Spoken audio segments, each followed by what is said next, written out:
Olá, eu sou Daiane Ribeiro e nós estamos lendo o livro Em Seus Passos, O que Faria Jesus, de Charles M. Sheldon. E agora nós vamos para o capítulo final, o capítulo 31 desse livro, que tem nos trazido grandes aprendizados. Vamos lá? Capítulo 31. O Sr. Maxwell havia planejado, quando foi para a cidade, que voltaria para Raymond e estaria em seu próprio púlpito no domingo. Mas na sexta-feira de manhã, na comunidade, ele recebeu um telefonema do pastor de uma das maiores igrejas de Chicago e foi convidado para subir o púlpito nos cultos da manhã e da noite. A princípio, ele hesitou, mas finalmente aceitou, vendo nisso a mão do poder de Deus. Ele colocaria à prova sua própria pergunta. Ele provaria se era verdade ou não a acusação feita contra a igreja na reunião da comunidade. Até onde eles iriam em negar-se a si mesmos por causa de Jesus? Quão próximos eles seguiriam os passos de Jesus? Será que a igreja estava disposta a sofrer por seu mestre? Ele passou a noite de sábado em oração, quase a noite toda. Ele nunca tivera uma luta tão grande dentro de si, nem mesmo durante suas experiências mais fortes em Raymond.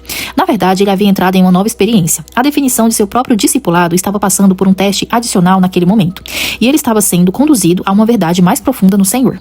No domingo pela manhã, a grande igreja estava completamente cheia. Henry Maxwell subiu ao púlpito após aquela noite de oração, sentindo a pressão de uma grande curiosidade por parte das pessoas. Elas tinham ouvido falar do movimento em Raymond, como todas as igrejas, e a recente ação do Dr. Bruce aumentava o interesse geral naquele compromisso. Além dessa curiosidade, havia algo mais profundo, mais sério. O Sr. Maxwell podia sentir isso também. E sabendo que a presença do Espírito Santo era aquilo que o capacitava, ele levou sua mensagem e a entregou à igreja, àquela igreja naquele dia. Ele nunca fora o que se poderia chamar de um grande pregador. Ele não tinha a força nem a qualidade que tornam pregadores notáveis. Mas desde que se comprometeu a fazer o que Jesus faria, ele tinha desenvolvido uma certa qualidade de persuasão, que tinha todos os elementos essenciais da verdadeira eloquência. Naquela manhã, as pessoas sentiram a total sinceridade e humildade de um homem que se aprofundou em uma grande verdade. Depois de contar brevemente alguns resultados em sua própria igreja em Raymond, desde que aquele compromisso havia sido assumido, ele passou a fazer a pergunta que vinha fazendo desde a reunião na comunidade. Ele tomou como tema a história do jovem que foi a Jesus perguntando o que deveria fazer para obter a vida eterna. Jesus o havia testado. Vende tudo o que tens, dá aos pobres e terás um tesouro nos céus. Depois vem e segue-me. Mas o jovem não estava disposto a sofrer tanto. Se seguir Jesus significava sofrer dessa forma, ele não estava disposto. Ele gostaria de seguir Jesus, mas não se tivesse que abrir mão de tanto. É verdade, continuou Henry Maxwell, e seu belo e pensativo rosto resplandecia com a paixão do apelo que tocou as pessoas como raramente já haviam sido tocadas.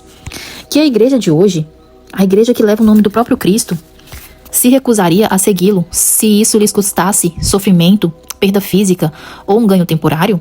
Essa declaração foi feita em uma grande reunião da comunidade na semana passada, por um líder de trabalhadores que não via na igreja qualquer reforma ou redenção da sociedade. Em que se baseava essa declaração? Claramente na suposição de que a igreja contém, em sua maioria, homens e mulheres que pensam mais em sua própria comodidade e luxo do que nos sofrimentos, necessidades e pecados das outras pessoas. Até que ponto isso é verdade? Os cristãos dos Estados Unidos estão dispostos a terem seu discipulado testado. E os homens que possuem muitas riquezas, eles estão dispostos a pegarem essa riqueza e usá-la como Jesus faria? E quanto aos homens e mulheres com grandes talentos? Eles estão dispostos a usarem esse talento em favor de outras pessoas, como Jesus, sem dúvida, faria? Não é verdade que a nossa geração está sendo chamada a apresentar um novo conceito de discipulado cristão? Vocês que vivem nesta grande cidade pecaminosa devem saber disso melhor do que eu. É possível seguir a vida sem prestar atenção ou sem pensar na terrível condição de homens, mulheres e crianças que estão morrendo, corpo e alma, por necessidade de ajuda dos cristãos? Não é uma questão de preocupação para vocês que os bares certamente matam mais pessoas do que a guerra? Não lhes causa nenhum sofrimento saber que milhares de homens fisicamente capazes e dispostos vagam pelas ruas dessa cidade e de todas as cidades, clamando por trabalho e mergulhando no crime e no suicídio porque não conseguem encontrar nada? Vocês poderiam dizer que isso não é da sua conta? Desde que cada um cuide de si. Imagine, não seria verdade que se todo cristão do país fizesse o que Jesus faria, a própria sociedade, o mundo dos negócios, sim, até o próprio sistema político sob o qual nossa atividade comercial e governamental é regida, seria tão impactado que o sofrimento humano seria reduzido ao mínimo? Qual seria o resultado se todos os membros da igreja dessa cidade procurassem fazer o que Jesus faria? Não é possível dizer em detalhes qual seria esse efeito, mas é fácil dizer, e é verdade, que instantaneamente o problema humano começaria a encontrar uma resposta adequada. Qual é o verdadeiro teste de discipulado cristão? não é o mesmo dos tempos de Cristo? Nosso ambiente modificou ou mudou o teste? Se Jesus estivesse aqui hoje, ele não chamaria alguns dos membros dessa igreja para fazer exatamente o que ele ordenou ao jovem rico, pedindo que abrissem mão de suas riquezas e literalmente o seguissem? Acredito que ele faria isso ao saber que qualquer membro da igreja considera mais as suas posses do que o seu Salvador. O teste seria o mesmo hoje como foi na época. Eu acredito que Jesus exigiria o que ele exige agora. Seguidores tão próximos dele, dispostos ao sofrimento e a tão grande autonegação quanto ele exigiu quando viveu nessa terra e disse: todo aquele que dentre vós não renuncia a tudo quanto tem, não pode ser meu discípulo. Isto é a menos que você esteja disposto a fazer isso por minha causa, não por ser meu discípulo. Qual seria o resultado se nessa cidade todos os membros da igreja começassem a fazer o que Jesus faria? Seria difícil entrar em detalhes sobre o resultado, mas todos sabemos que certas atividades que agora são praticadas pelos membros das igrejas seriam impossíveis. O que Jesus faria quanto às riquezas? Como ele as gastaria? Que princípio regularia seu uso do dinheiro? Ele provavelmente viveria com muito luxo e gastaria 10 vezes mais em acessórios pessoais e entretenimento do que gastaria para aliviar as necessidades daqueles que sofrem. O que orientaria Jesus na forma de ganhar dinheiro? Ele aceitaria aluguel de bares e outras propriedades de má reputação, ou mesmo de cortiços que foram construídos de tal forma que aqueles que moram lá não tenham algo que se possa chamar de lar e nenhuma possibilidade de privacidade ou limpeza? O que Jesus faria com o grande exército de desempregados e desesperados que vagam pelas ruas e amaldiçoam a igreja ou são indiferentes a ela, perdidos na difícil luta pelo pão que é amargo quando consegue por conta da luta desesperada por ele? Jesus não se importaria com eles?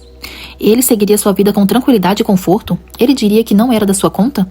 Ele se isentaria de qualquer responsabilidade de eliminar as causas de tal condição?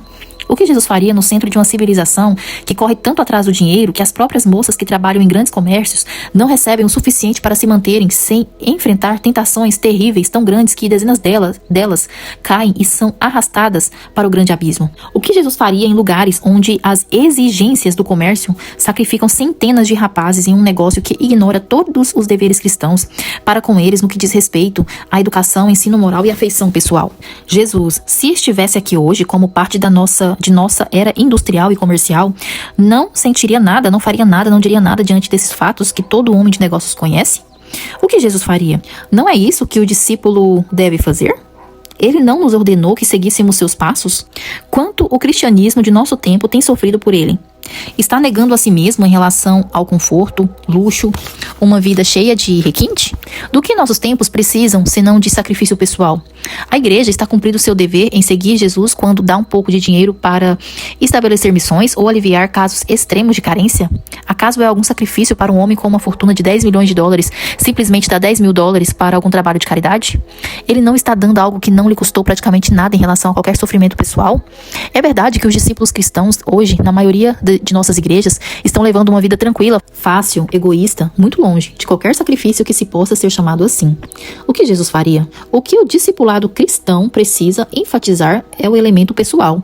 Doar sem se doar é algo vazio. O cristianismo que tenta sofrer por procuração não é o cristianismo de Cristo. Cada indivíduo cristão, homem de negócios, cidadãos, precisa seguir os passos de Jesus no caminho do sacrifício pessoal por ele. Não há um caminho diferente hoje daquele dos tempos de Jesus. O caminho é o mesmo. O chamado deste século que está acabando e do novo que está surgindo é um chamado para um novo discipulado, uma nova decisão de seguir Jesus, mais semelhante ao cristianismo primitivo, simples e apostólico. Quando os discípulos deixaram tudo e literalmente seguiram o mestre, nada além de um discipulado desse tipo pode combater o egoísmo destrutivo deste tempo com alguma esperança de vencê-lo. Existe um grande número de cristãos nominais hoje. Temos necessidade de mais cristãos reais. Precisamos de um avivamento do cristianismo de Cristo. Inconscientemente, preguiçosamente, egoisticamente, chegamos a um discipulado que o próprio Jesus não reconheceria. Ele diria a muitos de nós: eu nunca os conheci, quando clamarmos: Senhor, Senhor, estamos dispostos a tomar a cruz? É possível para essa igreja cantar de verdade: Jesus, minha cruz já tomei e tudo deixei para te seguir?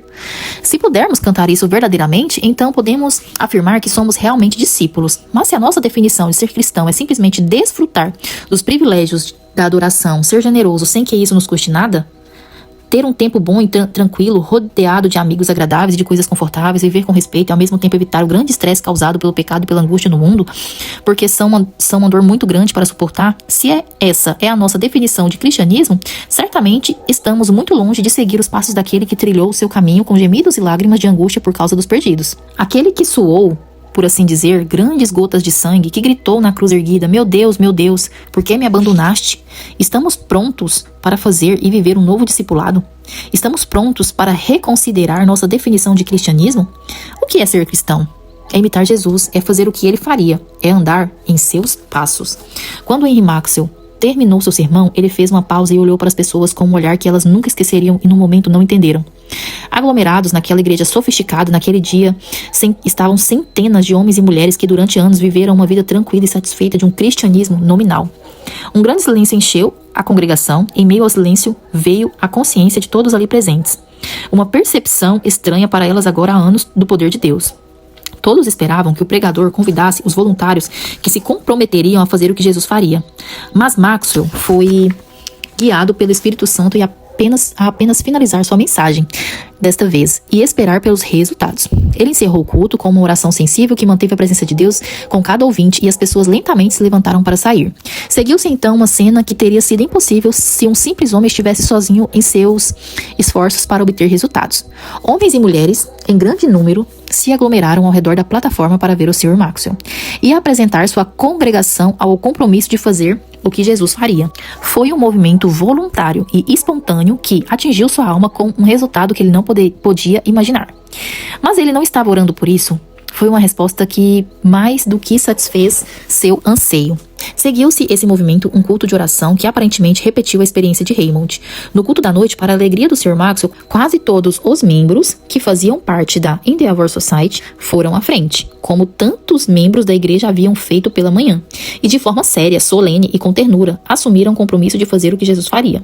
Uma onda profunda de batismo espiritual veio sobre a reunião perto de seu fim, que foi indescritível em seus resultados em termos de afeto, alegria e solidariedade. Aquele foi um dia marcante na história daquela igreja, mas ainda mais na história de Henry Maxwell. Ele deixou a reunião muito tarde, foi para seu quarto na comunidade onde ainda estava hospedado, e depois de 1 hora com o bispo e o Dr. Bruce gasta em um alegre repassar dos maravilhosos acontecimentos do dia, ele se sentou para refletir sozinho sobre toda a experiência que estava tendo como discípulo cristão.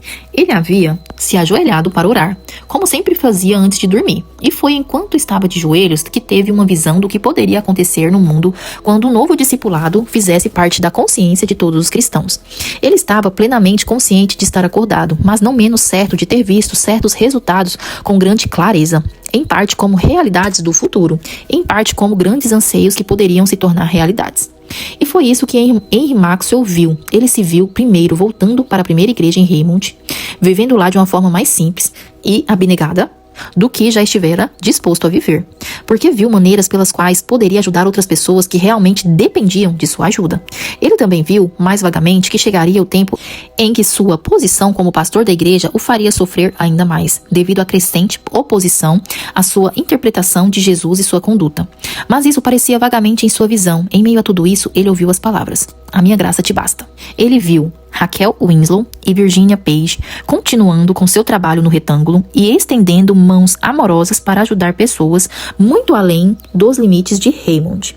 Ele viu Raquel casada com Rolling Page, ambos totalmente consagrados à obra do Senhor, ambos seguindo seus passos com uma disposição intensificada e purificada pelo amor que tinham um pelo outro. E Raquel ainda a cantar em favelas e lugares escuros de desespero e pecado, atraindo os perdidos de volta para Deus e para o céu mais uma vez.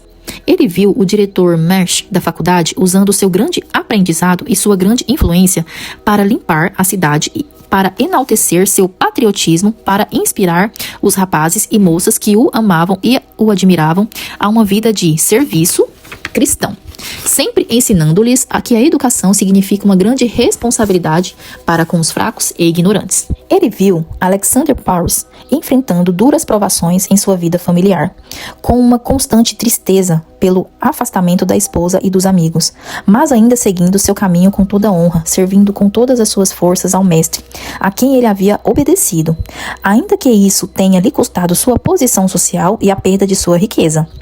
Ele viu Milton Ring, o comerciante, enfrentando grandes adversidades, à mercê do futuro por uma combinação de circunstâncias, com grandes interesses comerciais arruinados não por sua culpa, mas passando por essas adversidades com sua honra digna de um cristão, para começar de novo e trabalhar até chegar novamente a uma posição em que ele poderia ser, para centenas de jovens, um exemplo do que Jesus faria nos negócios. Ele viu Edward Norman, editor do Daily News, graças ao dinheiro doado por Virginia, ganhar força no jornalismo e com o tempo veio a ser reconhecido como um dos verdadeiros fatores que moldaram os princípios da nação e realmente moldaram sua política. Um exemplo diário do poder de uma imprensa cristã e o primeiro de uma série de jornais semelhantes iniciados e continuados por outros discípulos que também haviam assumido o compromisso. Ele viu Jasper Chase, que havia negado seu mestre, levando uma vida fria, cínica e formal, escrevendo romances que eram sucessos sociais, mas que eram cada um como espinho para ele, com a lembrança de sua negação. O amargo remorso que não importa o que acontecesse, nenhum sucesso social poderia remover. Ele viu Rose Sterling, dependente por alguns anos de sua tia e Felícia, finalmente casada com um homem muito mais velho que ela, aceitando o fardo de uma relação sem amor de sua parte, por causa de seu desejo de ser a esposa de um homem rico e desfrutar dos luxos materiais que eram tudo na vida dela. Sobre a vida de Rose, também, Maxwell viu certas sombras escuras e terríveis, mas elas não foram mostradas em detalhes.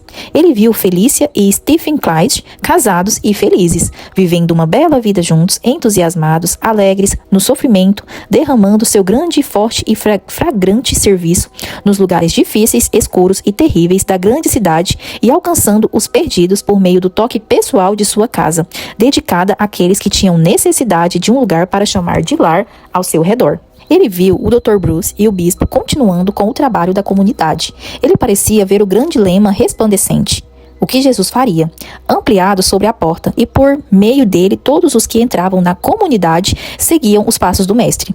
Ele viu Burns e seu ex-companheiro de crime e um grande grupo de homens como eles, redimidos e se dedicando aos outros, vencendo suas paixões pela graça divina e provando por meio de suas vidas diárias a realidade do novo nascimento, mesmo nos lugares mais baixos e abandonados.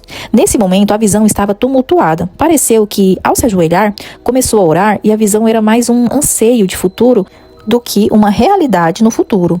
A Igreja de Jesus na cidade e em todo o país. Será que ela seguiria Jesus? O movimento começou em Raymond e se estendeu a algumas igrejas, como a da Nazaré Avenue e aquela onde ele havia pregado naquele dia, e então morreria como um movimento local, uma agitação na superfície, mas que não se estendeu de forma profunda com longo alcance? Ele sentiu novamente uma agonia após a visão. Ele pensou ter visto a Igreja de Jesus nos Estados Unidos abrir seu coração ao mover do Espírito Santo e se levantar para sacrificar sua comodidade e autossatisfação em nome de Jesus. Ele pensou ter visto o lema "O que Jesus faria?" escrito sobre cada porta da igreja e no coração de cada membro das igrejas. A visão desapareceu. Depois voltou mais clara do que antes e ele viu a Endeavor Society em todo o mundo carregando em suas grandes fileiras, em alguma convenção poderosa, uma bandeira na qual havia escrito "O que Jesus faria".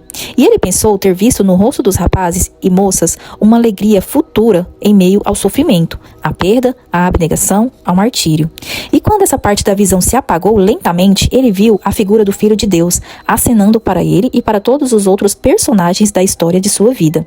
Um coral de anjos em algum lugar estava cantando. Havia um som como de muitas vozes e um grito como de uma grande vitória. E a figura de Jesus tornava-se cada vez mais magnífica. Ele estava no final de um longo lance de escadas. Sim, sim. Ah, meu mestre, não chegou a hora deste alvorecer do milênio da história cristã? Ah, faça vir a sua luz e a verdade sobre o cristianismo deste tempo. Ajude-nos a seguir os seus passos até o fim. Ele finalmente se levantou com o temor de quem havia visto as coisas celestiais. Ele sentiu como nunca antes as forças humanas e os pecados humanos do mundo. E como uma esperança que anda de mãos dadas com a fé e o amor, Henry Maxwell, discípulo de Jesus, deitou-se para dormir e sonhou com uma restauração do cristianismo e viu em seu sonho uma igreja de Jesus sem mancha, nem ruga ou coisa semelhante, seguindo Jesus até o fim, caminhando obedientemente em seus passos. E assim nós finalizamos o livro Em Seus Passos, O que Faria Jesus, de Charles M. Sheldon. Agora eu vou ler a biografia que está aqui na capa do livro. Charles M. Sheldon nasceu em 1857 e cresceu em Dakota, nos Estados Unidos. Filho de pastor, Charles fora incentivado a ler diariamente a Bíblia, desabrochando nele desde cedo uma profunda paixão pela literatura. Aos 12 anos, começou a contribuir para um jornal de Boston. Em seguida, surgiram dezenas de pequenas obras e centenas de artigos para revistas e jornais. A influência de seu pai pôde ser percebida também na vocação pastoral. Formado pelo Seminário Teológico de Andover, Charles marcou seu pastorado por iniciativas inéditas à época, disseminando clubes de leitores, jardins de infância, experiência trazida da Alemanha, ministérios com trabalhadores e apoio aos pobres. Charles dizia que pregava o evangelho para as pessoas simples. Quase 100 anos antes do movimento dos direitos civis, Charles Sheldon fazia questão de estar e servir entre a população negra. Aposentou-se do púlpito em 1919, mas continuou trabalhando como editor por diversos anos. Em 24 de fevereiro de 1946, faleceu aos 89 anos, vítima de derrame.